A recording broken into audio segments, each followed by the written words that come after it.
cuestión con el tema de los números, ¿no? Me parece muy importante. Por un lado, porque tenemos que construir, ¿no?, esa contabilidad de los números, porque no hay en general números oficiales, entonces han sido distintas instancias también del feminismo que empieza a contar, ¿no?, y a visibilizar y a poner nombre y a hacer memoria feminista cuando la justicia es patriarcal, como decimos, ¿no?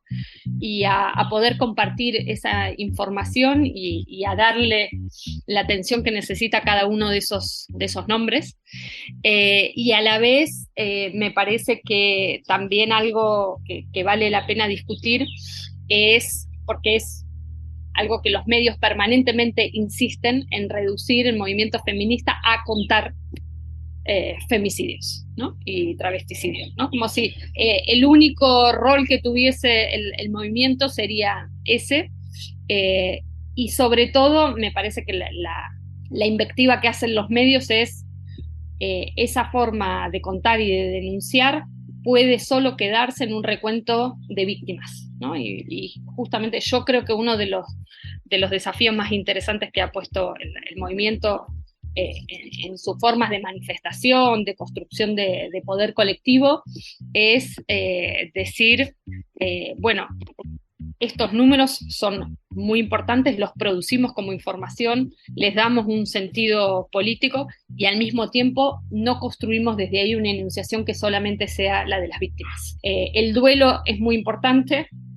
hacernos cargo de instancias colectivas de duelo es muy importante y a la vez es compatible con una posición de reclamo, de lucha, de reivindicación y bueno, de identidades que tienen que ver con el movimiento, ¿no? Entonces, ahí me parece que hay una tensión importante. Cómo se construyen instancias para producir información, difundirla, saber de qué números estamos hablando, poner nombres, historias de vida, trayectorias que se han visto brutalmente interrumpidas, y al mismo tiempo no legitimar un lugar de enunciación para esa narración que sea puramente victimista. Me parece que en esa tensión y en ese desafío, bueno, nos movemos en general y que, bueno, que es importante mostrar que eso también es un proceso, ¿no? Es parte de un proceso. Ahora hay fueros de violencia en donde se pueden denunciar las violencias, ¿no? Y está esta figura del femicidio que contabiliza estas muertes de manera específica.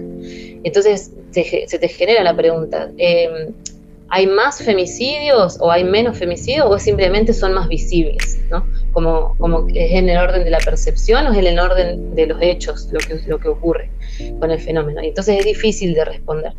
Pero sí pienso que la incorporación de la figura obviamente es un hecho político, ¿no? Porque le da visibilidad a la violencia de género y a la violencia hacia las mujeres, lo que no quiere decir que la respuesta punitiva sea la respuesta más eficiente quizás para prever la erradicación, ¿no?, de esa práctica o de ese delito.